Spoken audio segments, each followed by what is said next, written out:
it is Bible fairy tale time with the story of God's laws about jerking off. So, once upon a time, while Moses and the Israelites were wandering lost in the desert, after the initial screaming and starving and dehydration, they realized that there wasn't actually much to do.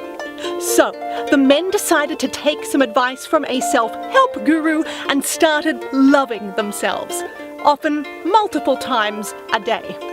Now, when God saw all of this self-love, he was furious and raced down to the Israelites and said, "Any man who has a discharge from his body is unclean, and any bed or seat that he lies or sits upon is also unclean, particularly if he's grotty enough to discharge on the bed or seat and not clean it up immediately afterwards."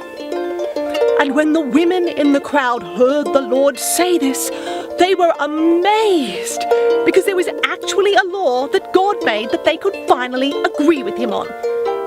And then God said, "But if he who has the discharge spits on anyone who is clean, either with his mouth or in any other way, they shall wash their clothes and bathe in water."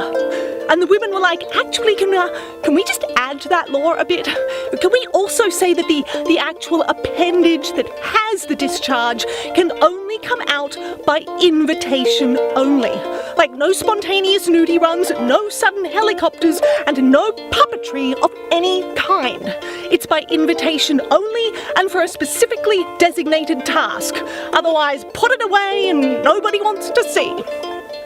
And then God said, "And then he who has had the discharge shall cleanse and bathe in water for 7 days." And the men were like, "Did he just say 7 days? Like 7 whole days? Are you sure he didn't mean 7 minutes? Because I'm sure I could stop and cleanse for 7 minutes. But 7 days? Who can go that long without discharging?" And finally God said, "And once he has cleansed and bathed in water for 7 days, he shall take 2 young turtle doves or 2 pigeons and give them to a priest, who will sacrifice them as an offering to the Lord to atone for the discharge," leaving the women to wonder where in the desert they were going to find the gallons upon gallons of water that the men were undoubtedly going to need to bathe in, while the men desperately started searching for turtle doves and pigeons. God said, "Go screw, get down and dirty while you're doing the do." God said, "Go bang, go slam in every way you can." Yes, God said, "Go screw, make sure you call out my name when you do."